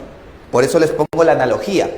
Tú ahora mismo usas tu lapicero para escribir. Escribes y usas ese lapicero porque cumple su función. Cuando tu lapicero deje de pintar, ¿qué haces? Profe, lo reemplazo. Muy bien, lo reemplazas. Pero ¿lo reemplazas por un lapicero más verdadero? ¿Lo reemplazas por un lapicero que es más lapicero que el anterior? No. Lo reemplazas por cualquier lapicero que simplemente te permita seguir escribiendo. Eso es lo que quiere demostrar Thomas Kuhn. En la ciencia no todo es racional. En la ciencia esos cambios de teorías o paradigmas se debe a factores psicológicos o irracionales. Ahora, ¿cómo lo explicamos en el esquema? Presta atención, vamos a explicar ese procedimiento de cambio. Primero, está la etapa de la presciencia. ¿Por qué se le llama la etapa de presciencia? Porque antes no existían teorías. Esas teorías se van a tener que construir. Por ejemplo, antes no existía la teoría de la gravedad, antes no existía la teoría geocéntrica, no existía ninguna teoría. Esas teorías recién se van a construir. Cuando una teoría, escúchame bien, cuando una teoría se construye, no es válida solo para una persona. Esta teoría va a ser compartida por toda una comunidad, un grupo de científicos. Y cuando una teoría sea aceptada por toda una comunidad, un grupo de científicos, es ahí donde ya hablamos del segundo momento de la ciencia. Se le llama ciencia normal porque los científicos van a usar esta teoría para poder investigar. Por eso se llama ciencia normal. La ciencia va a funcionar con normalidad.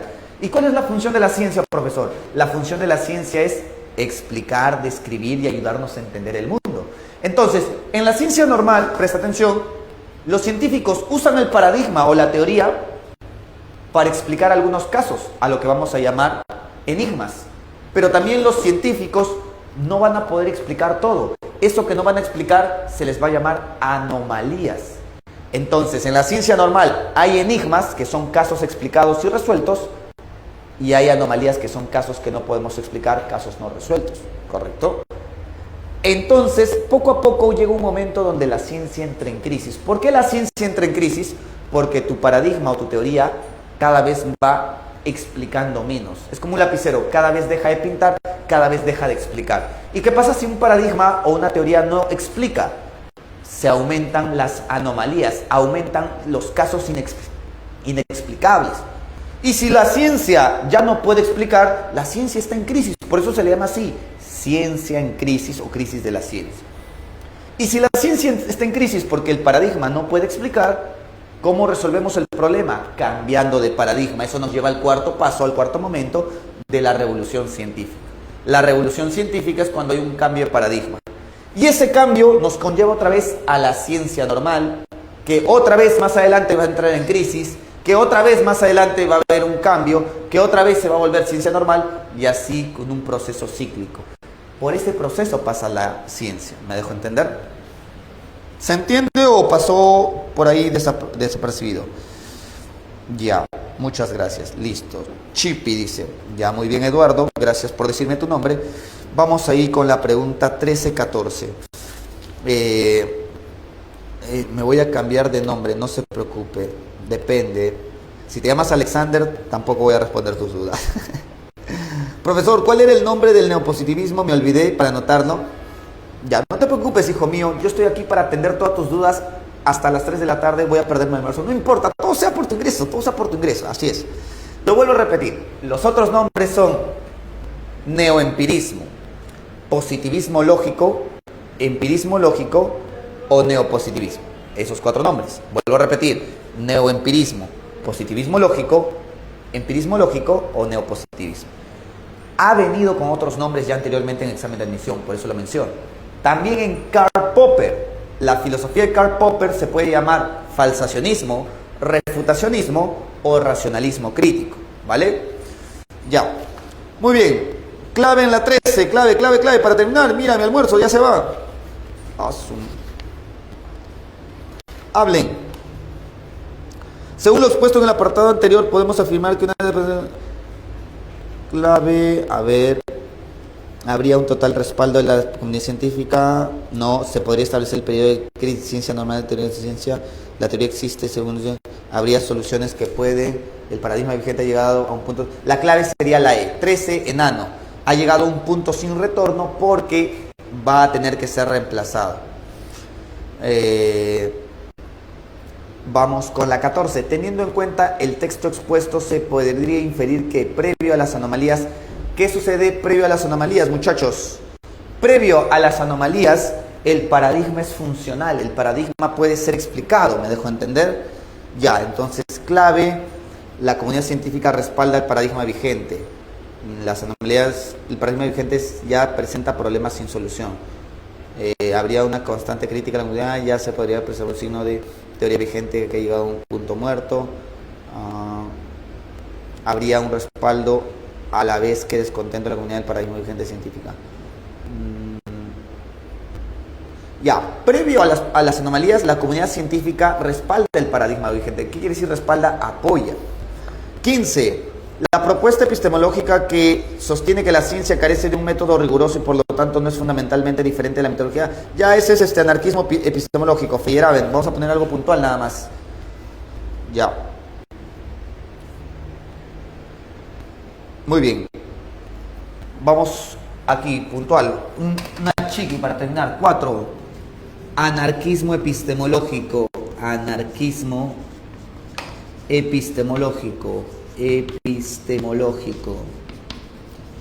¿Quién propone el anarquismo epistemológico, muchachos? Lo propone un filósofo llamado Paul Feyerabend. Vamos a poner aquí el filósofo Paul Feyerabend.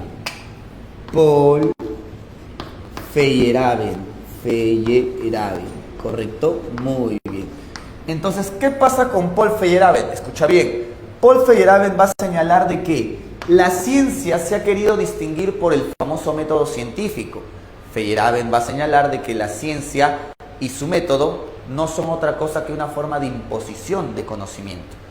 Feyerabend se va a basar también en la historia de la ciencia y va a decir, cuando Galileo hizo ciencia, no lo hizo siguiendo los parámetros establecidos por los monasterios en la Edad Media. Galileo innovó, Galileo buscó otra forma de conocimiento, otra forma de hacer ciencia.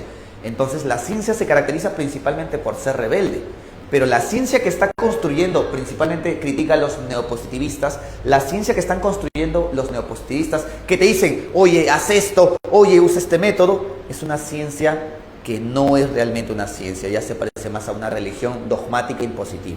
Entonces Feyerabend va a decir, en la ciencia no hay un solo método.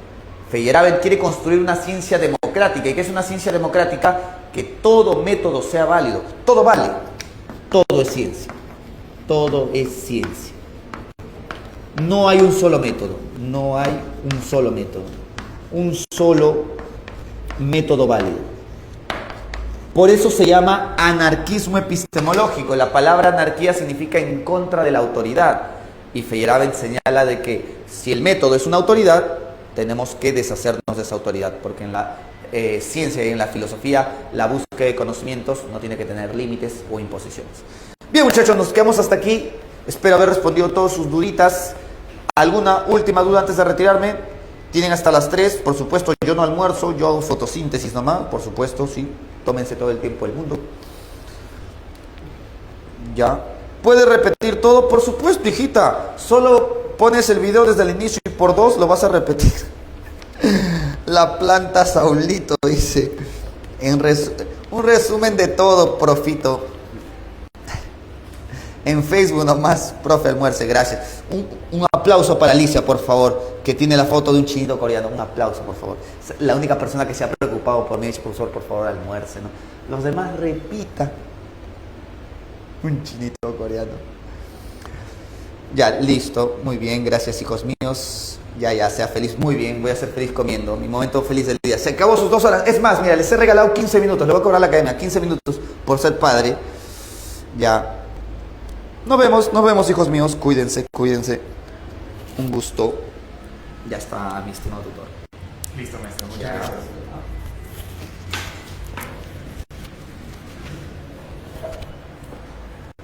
Y listo, estrellitas estrelladas, le estamos dejando por acá. Sí, las tengo. Si quieres le tomo captura y te lo mando ahorita por aquí, pero normal, sí. Listo, mis estrellitas estrelladas, le estamos dejando por aquí la clase sota de filosofía a cargo del maestro Saulo.